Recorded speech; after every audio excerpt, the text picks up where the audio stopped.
আসসালামু আলাইকুম বন্ধুরা, দেখেন 13 প্রো এটার ব্যাক গ্লাসটা ভেঙে গেছে।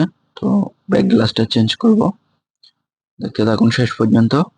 খুব সুন্দরভাবে কিভাবে ভালো করে চেঞ্জ করতে হয়, যে দেখেন উঠিয়ে নিচ্ছে এক পাশ থেকে। এটা এর আগেও চেঞ্জ করা হয়েছিল, তারপরও যে পরিমাণ আটা দেওয়া হয়েছে এর আগে, তো খোলাটা খুব ক্রিটিক্যাল ছিল।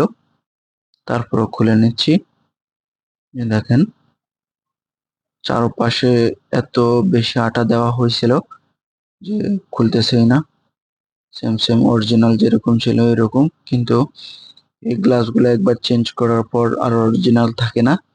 মার্কেটে যে গ্লাসগুলো পাওয়া যায় ওগুলা খুব তাড়াতাড়ি নষ্ট হয়ে যায়, হাত থেকে পড়লে চাপ পড়লেই ভেঙে যায়।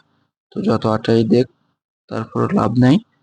তো দেখেন কি পরিমাণ আটা দেওয়া হয়েছে, মানে খুব বাজে একটা অবস্থা। তারপর খুব সুন্দরভাবে উঠে যাচ্ছে, উঠিয়ে নিচ্ছি।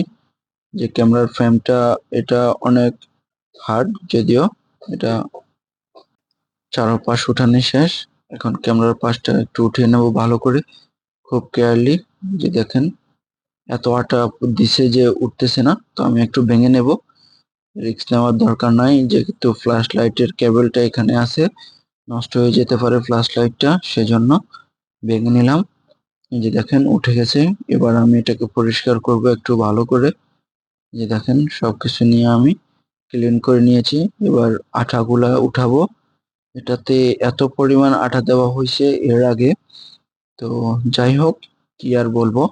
তো আমি মোটরের সাহায্যে আটাগুলা খুব ভালো করে পরিষ্কার করে নিচ্ছি।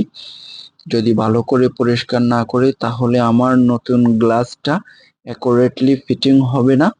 সেই জন্য আমি এটা ভালো করে পরিষ্কার করে নেব।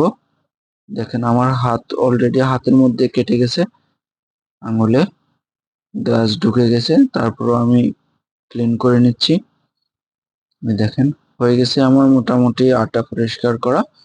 তো এবার আমি এটা একটু থিনার দিয়ে পরিষ্কার করে নেব, যেহেতু অবশিষ্ট কিছু থাকলে ওগুলো যেহেতু চলে যায়। যে দেখেন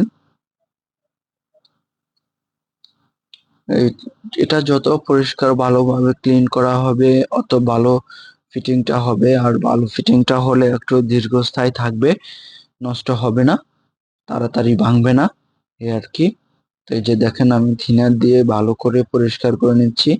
থিনার দেওয়ার সময় খুব কেয়ারলি থাকতে হবে। এখানে পিছনে মাইক আছে, মাইকের মধ্যে যাতে না যায়, মাইকের মধ্যে গেলে নষ্ট হয়ে যাবে মাইক। এই যে দেখেন পরিষ্কার করা শেষ। এবার আমি আটা লাগিয়ে নিচ্ছি। অত বেশি দিচ্ছি না, কারণ এরপরেও এটা খুলতে হবে, কিছুদিন পরে আবার ভেঙে নিয়ে আসবে কাস্টমার। হয়ে গেল।